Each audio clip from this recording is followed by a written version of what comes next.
ভর্তা খেতে কে না পছন্দ করে, সেটা যদি হয় একটু স্পেশাল এবং ঝাল ঝাল তাহলে তো কোনো আর কথাই নেই।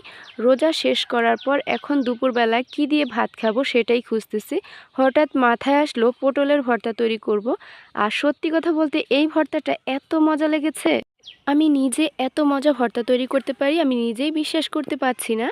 এদিক সেদিক না তাকিয়ে চলে গেলাম সোজা শিলপাটার কাছে। তো আমি কিন্তু এখানে অনেকগুলো মরিচ নিয়েছি, আর এই মরিচগুলো না অনেক বেশি ঝাল। তো আমি এখানে সামান্য লবণ দিয়ে এটা ভালো করে বেটে নিচ্ছি। আমি এটা শিলপাটায় করে নিচ্ছি, আপনারা চাইলে কিন্তু এটা মিক্সিতে ব্লেন্ড করে নিতে পারেন। তবে আমার কাছে কিন্তু শিলপাটার ভর্তাই বেশি খেতে ভালো লাগে। তো খেয়াল করেছেন নিশ্চয়ই, ভালো করে আমি এটা বেটে নিয়েছি। এখন আগে থেকে একটা মাছ হালকা হলুদ এবং লবণ এবং সামান্য মরিচ গুঁড়া দিয়ে আমি ভেজে নিয়েছি। আর সেটা আমি এখন কাঁটাগুলো সরিয়ে এটা বেটে নিব এই ভর্তার সাথে দেওয়ার জন্য।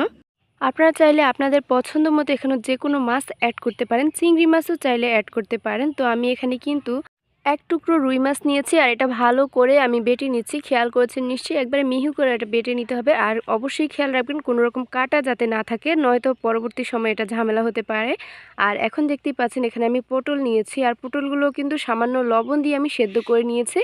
এবার আমি পটলটা একটু চেপে নিচ্ছি, এখানে এক্সেস যে পানিটা আছে সেটা যাতে চলে যায়।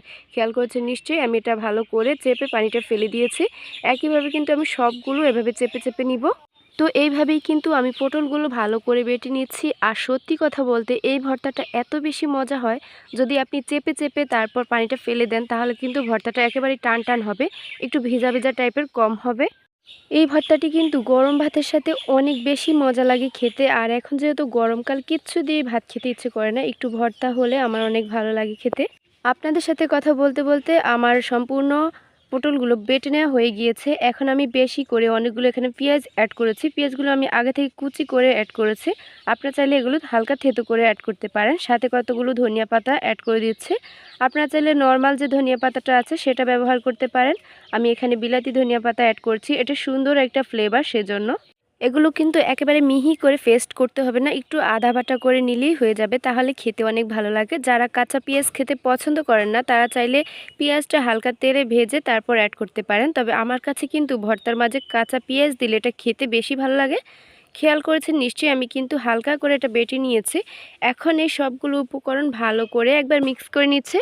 যে যাই বলেন না কেন, যারা কিন্তু ভর্তা প্রেমী, ভর্তা লাভার, তারা কিন্তু এই ভর্তাটা খেয়ে একেবারে প্রশংসা করবে 100%।